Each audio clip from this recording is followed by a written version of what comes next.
d'amitié France-Palestine. Merci. Merci, Madame la Présidente. Excellence, vous avez énuméré beaucoup de choses. Et moi, je voudrais donc exprimer un très profond regret. Pour m'être rendu donc, dans le secteur géographique concerné avant le 7 octobre et avoir vu l'état d'esprit qui présidait dans le droit fil de contracter les accords d'Abraham et voir que ce qui s'est passé le 7 octobre a donné donc un coup d'arrêt à ce type de processus est une interrogation.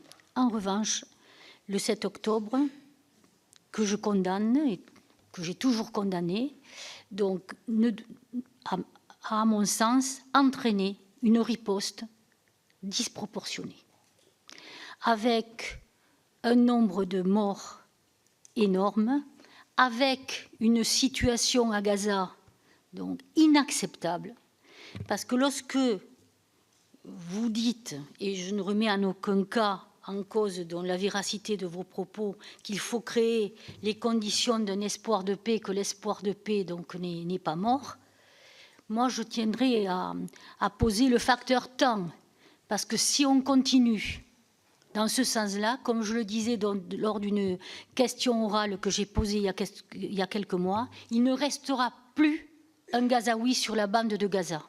Ensuite, quid de ce qui se passe en Cisjordanie, où la situation est catastrophique. Je passe sous silence la politique donc, de colonisation qui ne s'arrête pas. Donc moi, ma question, elle est simple aujourd'hui.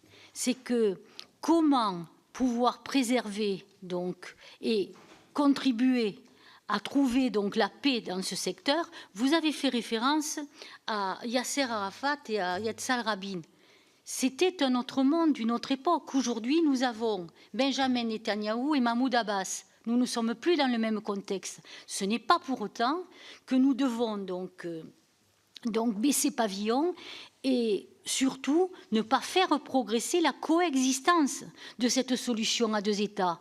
D'ailleurs, dans les semaines futures, vont, sous l'égide des Nations Unies et sous coprésidence de la France et de l'Arabie Saoudite, donc être examinée la solution à deux États et la reconnaissance de l'État de Palestine. Alors, pour la reconnaissance de l'État de Palestine, je différerai bien sûr, et ça se comprendra, de mon collègue qui s'est exprimé en tant que président du groupe d'amitié France-Israël.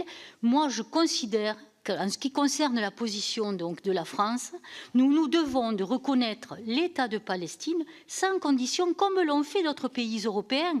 Et je trouve que nous tardons un peu.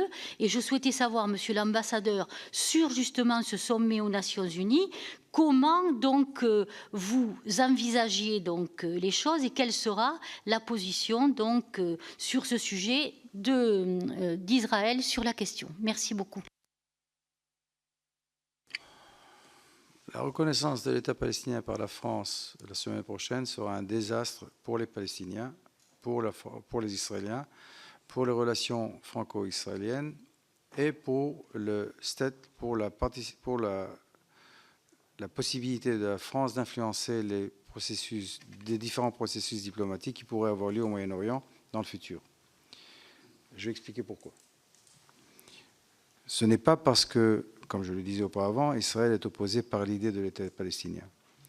C'est que, comme nous l'avons vu auparavant, les Palestiniens doivent accepter certains compromis qui sont très difficiles à accepter pour accepter l'idée de la paix.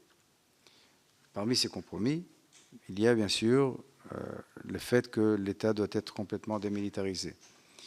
Il y a bien sûr l'idée que l'entité politique palestinienne n'aura jamais le contrôle de ses frontières. Parce qu'on a vu quand elle avait le contrôle de ses frontières, ou presque le contrôle de ses frontières avec Gaza, ce qui s'est passé. Et aussi, il y a des points qui avaient été rejetés par l'autorité palestinienne auparavant. Et donc, il y a certains compromis que les Palestiniens auront à faire pour justement permettre à cette paix d'arriver. Si la France et d'autres pays occidentaux reconnaissent l'État palestinien maintenant, les Palestiniens n'auront plus aucune raison de faire ces compromis. Alors, si l'idée est d'aider à faire la paix entre les Israéliens et les Palestiniens, c'est une chose. Et là, la question est qu'est-ce qui est raisonnable de faire? Si c'est par exemple créer des conditions qui mèneront à la reconnaissance, ou si l'idée est de faire un geste public, je dirais presque populiste, là, la reconnaissance a un sens politique peut-être français, mais est désastreux dans ce qui est du futur des relations israélo-palestiniennes. Parce que les Palestiniens diront pourquoi accepter des compromis? Pourquoi accepter l'idée même que l'État palestinien n'aura pas le contrôle de ses frontières? Pourquoi accepter l'idée même que l'État palestinien n'aura pas d'armée? Si nous avons reçu tout ce que nous pouvons recevoir de l'Occident. Et on voit exactement que depuis l'offre qui avait été faite par Olmert, le Premier ministre Olmert, à Mahmoud Abbas, et qui avait été rejetée par Mahmoud Abbas, la stratégie de l'autorité palestinienne était d'essayer de créer l'État sans avoir à donner les compromis. Et cette reconnaissance ferait exactement cela. Mais non seulement cela. Quand le président a parlé la première fois de cette conférence en décembre, en décembre dernier, je pense qu'il espérait que la guerre serait terminée immédiatement. Mais n'oublions pas, nous avons encore 55 otages israéliens entre les mains du Hamas. Est-ce que ce serait logique, d'après vous, que la France reconnaisse un État palestinien quand 55 de nos confrères, de nos frères, de nos sœurs et de nos enfants sont encore entre les mains du Hamas? Est-ce que c'est logique de penser que la France, en faisant cela, aiderait d'une façon ou d'une autre à la paix?